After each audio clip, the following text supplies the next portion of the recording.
Salut à tous, je suis ravi de vous retrouver aujourd'hui pour une nouvelle vidéo. Je vais aujourd'hui vous parler de la peur de l'amour et essayer de vous faire cheminer dans votre vie, dans votre cœur, dans votre petite tête, pour essayer de trouver quelle peur vous reliez à l'amour, à la relation d'amour avec soi, avec les autres, avec la famille, avec un ami, dans le couple.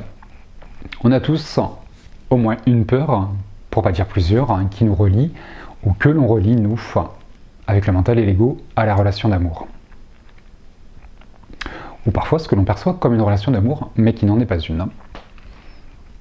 Les peurs proviennent toujours d'une blessure.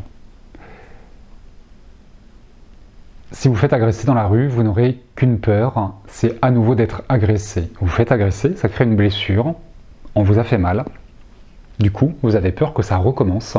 Et comme vous avez peur d'être à nouveau blessé, vous allez mettre en place des protections pour ne plus vous faire agresser.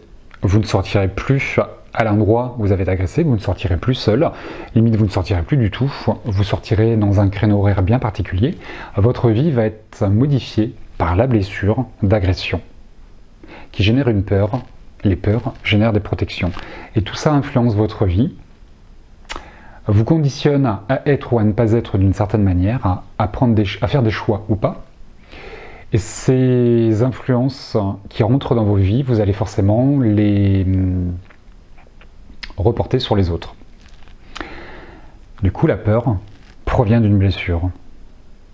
Pour tous ceux qui auraient peur de ne pas être aimés, la peur d'aimer, la peur d'être aimé, la peur de mal aimer, la peur de souffrir, vous voyez, il y a plusieurs peurs qu'on pourrait trouver, qu'on pourrait aller piocher, découvrir dans ces relations d'amour. Ces peurs proviennent d'une blessure, automatiquement. À quel moment dans votre vie avez-vous été blessé? Vous vous êtes senti blessé dans une relation d'amour, probablement avec vos parents, dès l'enfance, à l'école, avec des camarades, ou jeunes adultes ou adolescents dans l'amour, à la relation de couple. J'ai tendance à dire, et j'en suis intimement persuadé, qu'une peur en cache une autre. Les premières peurs que vous allez arriver sont celles que vous avez identifiées, celles qui sont conscientes. Maintenant, à côté, en arrière-plan, au-dessus, ce qui est beaucoup plus important, ce qui domine, ce qui vous influence le plus, ce sont les peurs inconscientes, les peurs que manifeste l'inconscient.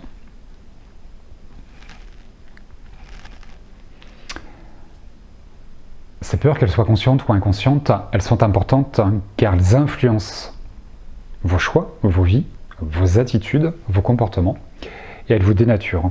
Manque d'authenticité, pardon. Il est intéressant de travailler sur toutes les peurs que vous connaissez, mais également sur celles que vous n'avez pas encore identifiées. C'est pour ça qu'une peur en cache une autre. Et qu'en règle générale, les peurs que vous identifiez seules, ou que vous connaissez déjà, ne sont pas les plus importantes. Elles sont importantes parce qu'elles sont présentes, maintenant c'est peut-être pas celles qui vous influencent le plus.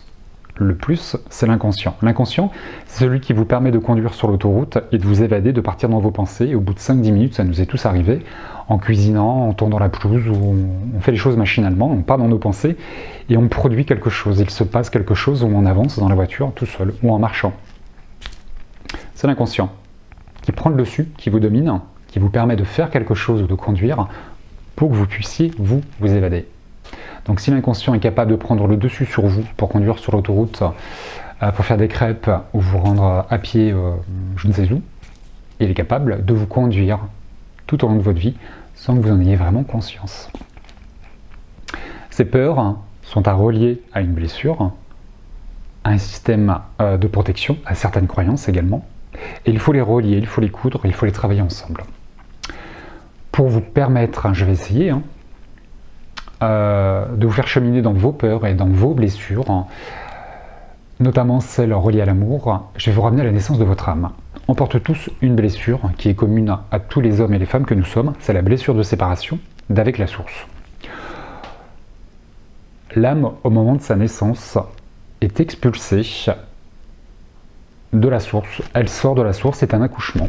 Dieu, la source, vous l'appelez comme vous voulez, donne naissance à une âme, tout comme une maman va donner naissance à un enfant.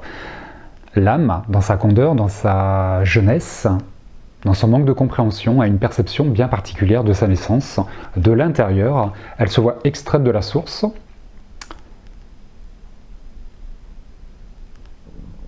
Et à ce moment-là, il est créé ce que l'on appelle la blessure de séparation. L'âme, la petite âme, est séparée de son créateur. Elle n'est plus à l'intérieur, elle est à l'extérieur. Ça crée la blessure de séparation. Et on la porte tous, sinon on ne serait pas sur Terre. Chaque âme, au moment de l'extraction, de l'expulsion, de la naissance de l'âme, se sent séparée, se sent seule, et distingue cette naissance comme une blessure. C'est la blessure de séparation. Et le cycle d'incarnation que nous vivons tous nous demande et nous permet de comprendre que nous ne sommes pas séparés de la source, de comprendre qu'il n'y a pas de blessure, et de comprendre ce que nous sommes fondamentalement, et ce qu'est le Créateur fondamentalement également. Cette blessure, c'est juste une perception, c'est un point de vue, un angle de vue sur une scène. Dieu est amour. Puisqu'il est amour et rien d'autre, tout ce qu'il fait, il le fait par amour. Et toutes ses créations sont des créations d'amour. L'âme provient de la source. Donc l'âme est la source, c'est la même énergie, c'est l'amour inconditionnel. À la naissance, l'âme est amour inconditionnel, énergie pure, énergie divine, la même étincelle que Dieu. Dieu est amour, par acte d'amour, crée l'amour, crée une âme qui a son image. L'amour inconditionnel est rien d'autre.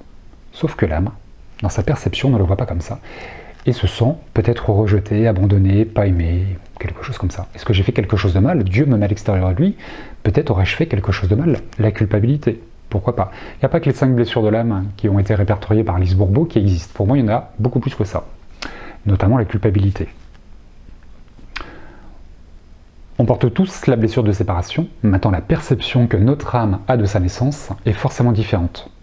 Ou pas. Je manque de recul là-dessus, et d'analyse, on va dire. Ce que l'âme perçoit comme une blessure de séparation, Dieu, pour lui, c'est un acte d'amour. Tout comme lorsque l'on arrive sur Terre, à notre naissance, le bébé est extrait du ventre de la maman. Cette naissance peut parfois être violente pour les bébés, pour les nouveau-nés. C'est peut-être d'ailleurs pour ça que l'enfant pleure. Et il y a la souffrance. L'accouchement, les femmes en parleront beaucoup mieux que moi, est un acte, est un moment assez douloureux. C'est un acte d'amour, je donne la vie. Mais c'est un moment qui est compliqué à vivre, péridural ou pas. Ça reste un moment délicat. Le baby blues.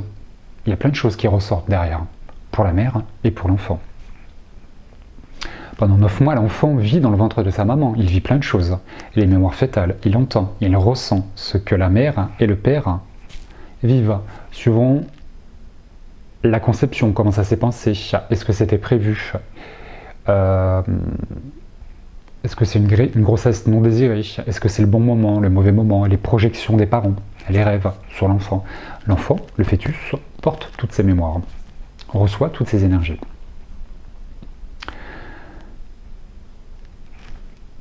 Au moment où le médecin coupe le cordon ombilical, l'enfant pleure. Si on me coupe un doigt aujourd'hui, je vais forcément pleurer, ça va me faire mal. Ce cordon ombilical, on oublie, parce que la conscience est infime au premier jour, à la première minute de notre vie. Si l'enfant pleure, c'est qu'il a mal. Et là, ça crée une blessure. On n'est pas obligé de pleurer pour être blessé.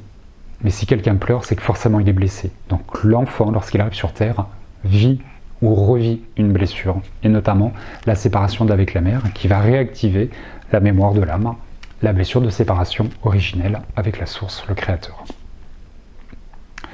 Rappelez-vous que Dieu crée par amour et donne la vie aux âmes par amour, et que tout est amour de l'autre côté. Sur Terre, lorsque tout se passe bien, dans un cadre familial normal, j'en entends certains qui vont dire, qui vont toujours mettre des exceptions, mon père ne voulait pas de moi, ma mère ne voulait pas de moi, c'est un accident. Oui, bien sûr, il y a toujours des exceptions qui confirment la règle. On va rester dans un cadre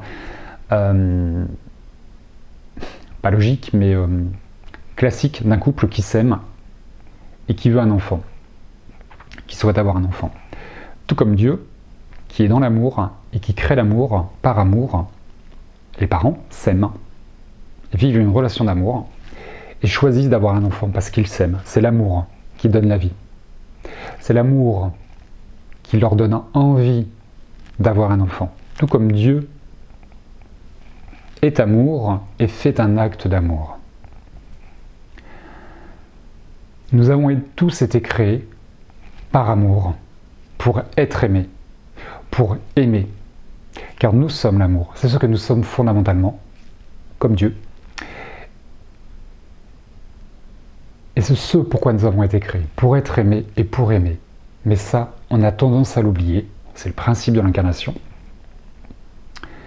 Et c'est très certainement vos peurs qui viennent conditionner ces relations amoureuses. Je ne mérite pas d'être aimé, je vais rester seul, ce genre de choses, de croyances, qui ne sont que des croyances.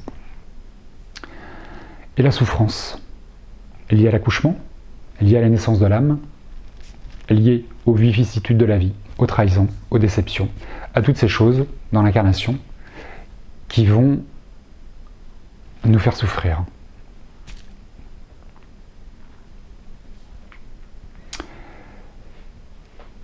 Rappelez-vous, Dieu est amour, l'âme est amour, et elle vibre amour. Elle est créée pour aimer, pour être aimée, pour diffuser l'amour. Tout comme nous, lorsque nous avons sur Terre, nos parents s'aiment et par amour créent un amour. Ce qui en apparence devait être le fruit d'un amour est en réalité le fruit d'une blessure.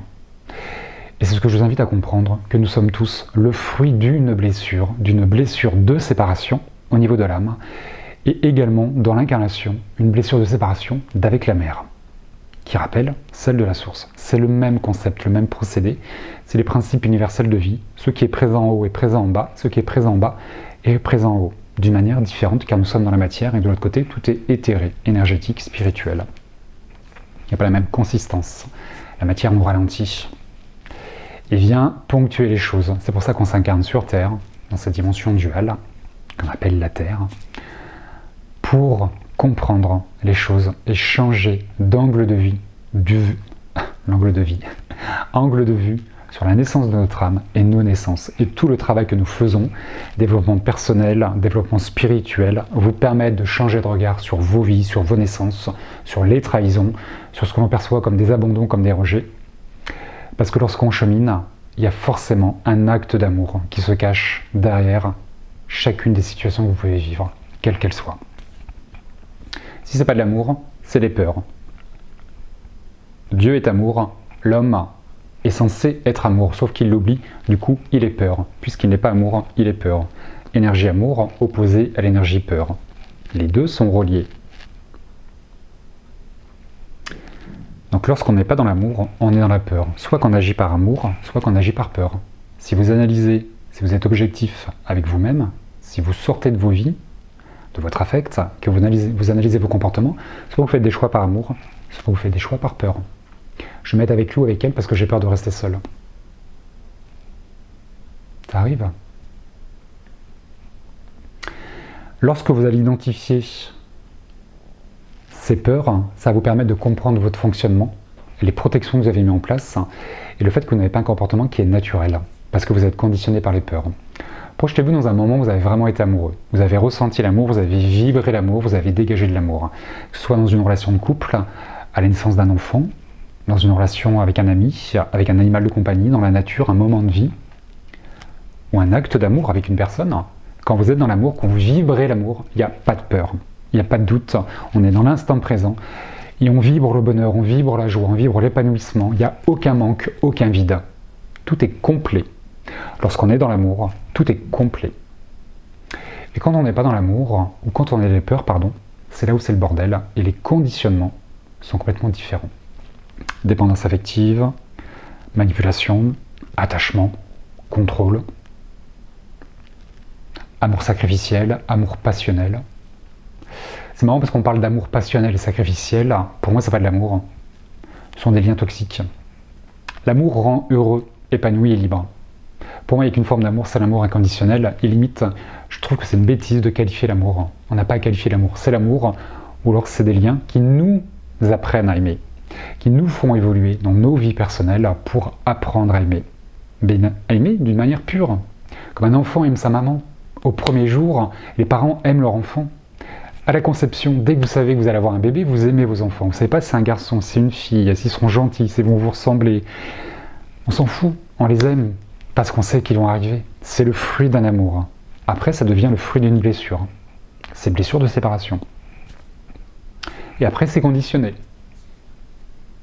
Mais ça, c'est archaïque. C'est culturel, c'est religieux, c'est sociétal, c'est tout ce que vous voulez. On nous conditionne à réussir nos vies. Il n'y a plus rien de naturel. C'est archaïque, c'est religieux, culturel et sociétal, rappelez-vous. Les femmes, on est en 2022, tout évolue, mais on porte encore les mémoires où les femmes doivent être des bonnes femmes au foyer, bien faire à manger pour nourrir l'homme, pour qu'il aille travailler, pour qu'il rapporte de l'argent. C'est elles qui sont responsables des enfants. S'ils sont en bonne santé ou pas, il faut qu'elles aient les hanches larges pour faire de gros enfants, de beaux enfants en bonne santé. Il faut que le premier soit un garçon. Ben ouais, mais c'est encore présent dans les mémoires. On porte encore ça. Le Papa Noël. Alors les garçons, avant de passer au Père Noël, les garçons, il ne faut pas qu'ils pleurent, il ne faut pas qu'ils écoutent leurs émotions, il faut qu'ils bossent, il faut qu'ils soient à la hauteur, il faut qu'ils soient forts, il faut qu'ils aillent se battre. Il n'y a rien de naturel là. On ne nous demande pas ce qu'on aime, on nous dit comment nous comporter. Les religions nous disent quand manger, quand dormir, comment se comporter. Est-ce qu'on a besoin de nous dire qu'il ne faut pas tuer pour ne pas tuer? Qui aurait envie de tuer? Autre chose. Et les religions sont dogmatiques, elles nous disent quoi faire, quand faire, et si on ne fait pas, on ira en enfer. Qui a vraiment écrit ces textes religieux, les textes sacrés? Ça fait des années qu'ils sont sur Terre. C'est un peu le principe du téléphone arabe. C'est souvent répété, déformé, amplifié. Qu'est-ce qui a été reçu, canalisé et retranscrit par l'homme? On pourrait se poser la question. Je m'égare. Les peurs, l'amour, la blessure. Papa Noël, c'est magique, Papa Noël. C'est une grosse supercherie, c'est une grosse connerie. On élève les enfants dans un mensonge. On fait croire qu'un personnage mystique qui va nous apporter les cadeaux si on est gentil. Et qu'est-ce qui se passe si on est méchant?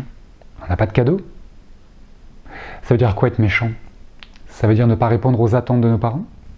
Ne pas répondre aux attentes d'un Dieu, quel qu'il soit, comme on le perçoit, parce que l'homme perçoit les choses bien comme il le veut, et surtout comme lui il est, parce que Dieu est amour, l'homme est peur. Alors que l'homme devrait être amour. L'homme est fait à l'image de Dieu, c'est pas Dieu qui est fait à l'image de l'homme. On n'est pas tout inversé. Qu'est-ce qui se passe si on est méchant, on n'a pas de cadeau? Si on n'est pas gentil? Pas gentil parce que j'ai mal travaillé à l'école? J'ai mal travaillé à l'école parce que j'ai fait l'école buissonnière? Ou j'ai mal travaillé à l'école parce que j'y arrive pas? J'arrive pas à avoir de bonnes notes parce que je suis dyslexique? Parce que je suis autiste? Parce que je suis surdoué? Parce que je suis pas heureux dans mon cœur? Parce que je me sens pas aimé? Du coup j'y arrive pas? J'ai pas confiance en moi? Et en plus on va me punir? On va me punir parce que j'ai des difficultés? C'est dommage. Du coup, on nous pousse à réussir. Et on nous punit quand on n'y arrive pas. C'est toutes les mémoires que l'on porte. Bien sûr, aujourd'hui, on ne vit pas tous les mêmes choses. Il y a des choses qu'on a lâchées pour certains. Mais au niveau des mémoires, c'est planétaire, c'est culturel, c'est sociétal, c'est archaïque, bien sûr, mais c'est toujours présent. Papa Noël, grosse connerie. On peut faire rêver les enfants sans entrer dans un mensonge. Du coup, on ne nous apprend pas à aimer. On nous apprend à réussir, à être fort, à faire de beaux enfants, à pas faire les choix par cœur, par obligation. Parce que la vie nous demande d'être comme ça et comme ça. Adam et Ève, mythe ou réalité, qui peut le dire, le péché originel. Si on prend du plaisir, qu'est-ce qui va se passer? L'acte sexuel, à la base, comme le disaient les religions, certaines, pas de plaisir, c'est la reproduction. Du coup, si on prend plaisir dans l'acte sexuel, qu'est-ce qui se passe? On se culpabilise, on a honte? C'est pas bien ce qu'on fait? Vous voyez, tous les conditionnements que l'on porte, même si aujourd'hui en 2022 il y a plein de choses qui s'estompent, vous avez des vies antérieures que vous portez, qui vous influencent, et les mémoires,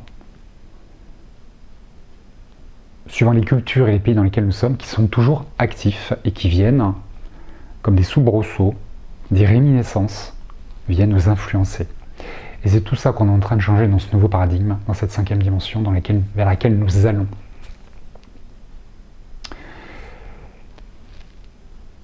Rappelez-vous toutes ces explications pour vous ramener à votre blessure de séparation avec la source, peut-être de votre naissance. Je ne parle pas de trahison, je ne parle pas d'abandon, je parle de la blessure originelle, de la naissance de l'âme et de votre naissance. Va engendrer des peurs qui va vous conditionner. Par exemple, pour vous ramener, pour vous aider vous à découvrir quelle peur vous conditionne et quelle blessure vous portez, qu'est-ce que vous êtes en train de guérir dans toutes vos incarnations, parce que c'est le cycle de l'incarnation qui est fait juste pour guérir la blessure de séparation et revenir à l'état originel que nous sommes tous, que nous avons oublié, l'amour inconditionnel. Nous avons été créés pour aimer et pour être aimés, ni plus ni moins, et pas pour avoir peur. Il faut sortir des peurs pour revenir à l'amour. Rappelez-vous que tant que vous êtes dans les peurs, vous n'êtes pas dans l'amour, parce que lorsqu'on est dans l'amour, on n'a pas de peur. Donc tant que vous avez peur de quelque chose, c'est que vous ne vibrez pas amour. Et puisque vous ne vibrez pas amour, c'est très certainement pour ça, pour certains, pour ceux qui ne sont pas dans une relation d'amour, parce que vous êtes dans la peur. Par exemple, quelqu'un qui est seul, qui a été seul, quelqu'un qui a 40 ans et qui a toujours été seul, qui a toujours rencontré qui a toujours eu des relations dysfonctionnelles, des relations toxiques, ou qui a eu que de longues périodes de célibat, ou qui a toujours été célibataire. La personne rencontre plein de monde, plusieurs personnes on va dire, hein, mais c'est toujours ça fonctionne pas, je tombe amoureux de quelqu'un qui m'aime pas, ou la personne qui m'aime, moi je l'aime pas, ou on s'entend pas, on se complète pas, c'est le bordel. Cette personne elle va se dire mais moi peut-être que cette personne aura peur de rester seule, peut-être qu'elle aura peur de un manque d'estime de soi, mais en fait qu'est-ce qui cloche chez moi, on ne va pas m'aimer, j'ai peur de ne pas être aimé, parce que c'est la réalité. Je suis seule depuis 40 ans, personne ne m'aime, donc du coup je n'ai qu'une peur, c'est que ça reste. Parce que ça provient de cette blessure. La blessure provoque une peur. J'ai peur de ne pas être aimé. La réalité va faire travailler la blessure. Le seul moyen de libérer une peur, c'est de s'y confronter. C'est pas en fermant les yeux, c'est pas en étant dans le déni ou en rejetant la peur qu'on va la travailler. Il faut s'y confronter, il faut y faire face. Puisque vous avez peur de ne pas être aimé, la vie va vous mettre dans des situations qui vont vous laisser penser que vous n'êtes pas aimé ou qui vont vous permettre de comprendre pourquoi vous avez ce sentiment, cette perception de votre vie reliée à la blessure. Donc la peur se travaille conjointement avec la blessure. L'une apporte la compréhension de l'autre. Je reviens à mon exemple. Vous êtes seul, vous avez peur de ne pas être aimé, de finir vieux garçon et vieille fille. Ok, ça marche. Il faut travailler cette peur. Du coup, la vie vous met dans une situation où vous allez pouvoir expérimenter le fait que personne ne vous aime, pour comprendre quelque chose. Une fois que ça s'est travaillé, vous allez voir que derrière, il va se passer autre chose. Parce que peut-être que la peur la plus importante, rappelez-vous, une peur en cache une autre, c'est peut-être pas la peur de ne pas être aimé qui vous conditionne, mais plutôt la peur d'être aimé. Puisque j'ai peur d'être aimé, parce que ça me fait mal, ça réactive ma blessure, nous sommes le fruit d'une blessure, rappelez-vous. Puisque j'ai peur d'être aimé, je vais faire en sorte de rester seul. Donc consciemment, rappelez-vous, peur consciente, peur inconsciente, blessure consciente, blessure inconsciente, c'est le même système. La vie vous fait travailler la peur de ne pas être aimé, du coup, vous êtes seul, vous n'êtes pas aimé. Ok. Sauf que ce qui conditionne le plus votre vie, c'est j'ai peur d'être aimé. Du coup, comme vous avez peur d'être aimé, la protection, c'est laissez-moi seul, parce que comme j'ai peur d'être aimé, si je suis aimé, je vais avoir mal, je vais avoir peur de souffrir. Donc consciemment, vous avez peur de ne pas être aimé, du coup la vie vous fait travailler cette peur, mais le plus important, c'est la peur d'être aimé. Parce qu'elle dégage une protection ultime et extrêmement puissante que personne n'enlèvera sauf vous. Du coup, c'est laissez-moi seul, parce que si je suis dans une relation d'amour, alors c'est laissez-moi seul ou laissez-moi dans des relations qui ne sont pas des relations d'amour, parce que vous fuyez l'amour. Parce que j'ai peur d'être aimé. Si je suis aimé, je vais souffrir. Et le but, c'est pas que vous souffriez, c'est que vous guérissiez votre blessure. Donc comme vous avez peur d'aimer, par peur de souffrir, ou autre, la vie va vous mettre seul. Pas parce que vous avez peur d'être seul, parce que vous avez peur d'être aimé. J'espère que tout le monde aura compris ce cheminement, cet exemple, à ramener à vous, d'une manière ou d'une autre. Quelqu'un qui aura peur d'aimer, par exemple, ne va pas s'engager.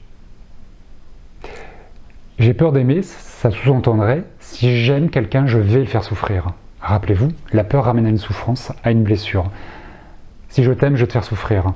Fausse croyance. L'amour ne fait pas souffrir. L'amour rend libre, heureux, égal, épanouissant.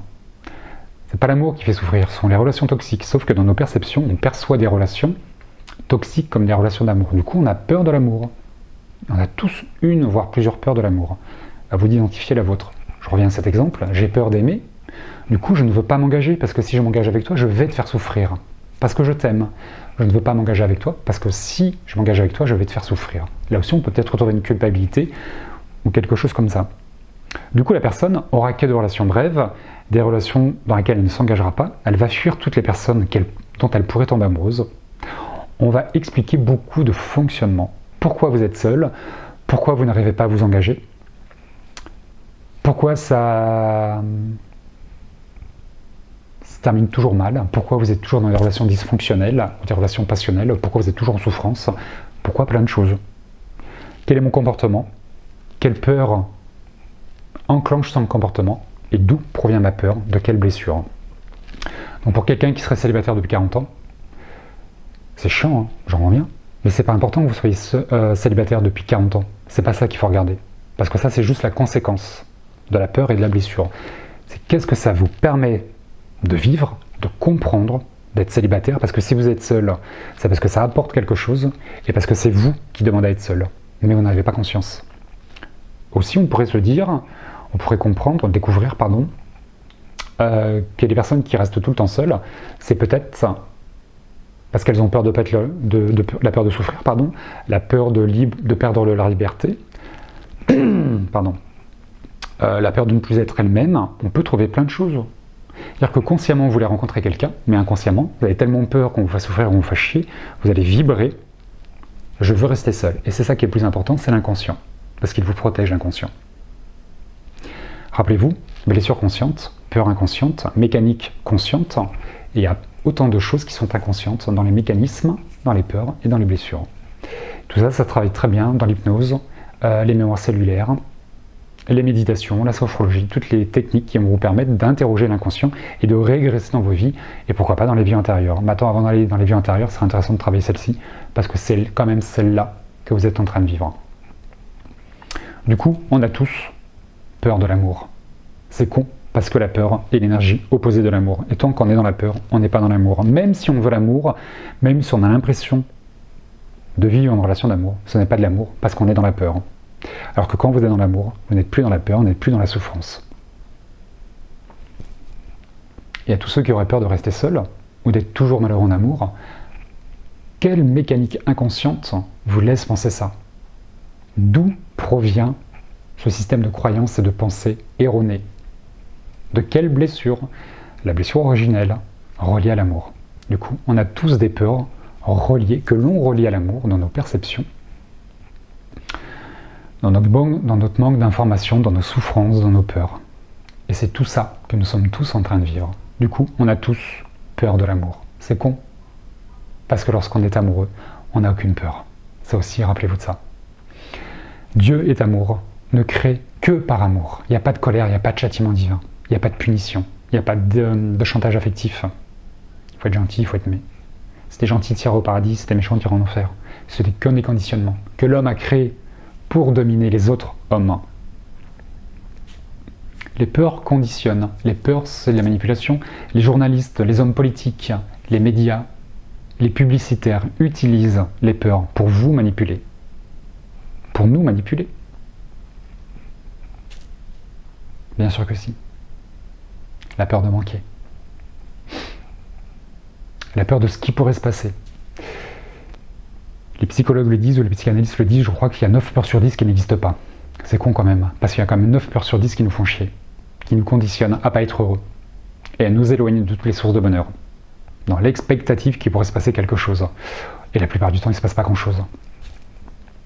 C'est les peurs. Voilà. Peur primaire, peur secondaire. Et pareil qu'on a 2 peurs originelles, la peur de vivre et la peur de mourir, et que de ces 2 peurs découlent toutes nos autres peurs. Pour moi, il n'y en a qu'une, c'est la peur qui est reliée à l'amour, à la blessure originelle, la séparation d'avec la source.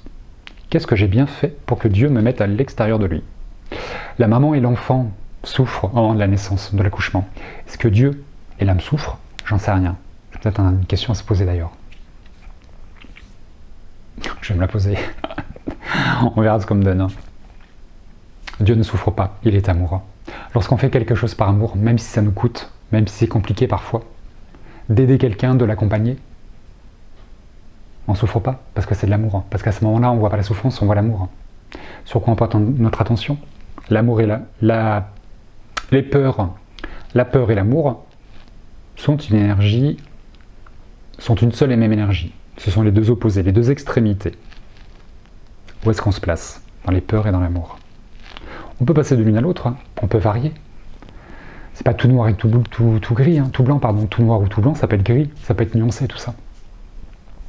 Voilà, j'espère que cette vidéo est claire. Je voulais faire court, je voulais être concis. J'espère que je ne me suis pas trop éparpillé comme j'ai tendance à le faire, d'être prolixe.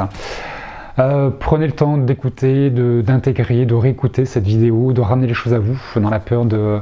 Si vous êtes seul, si vous engagez jamais, si vous êtes toujours des relations compliquées, c'est pas ce qu'il faut regarder, c'est quelle peur vous permet d'avoir ces attitudes, qu'elles soient conscientes et inconscientes, ou inconscientes, et vers quelle blessure elles vous ramènent.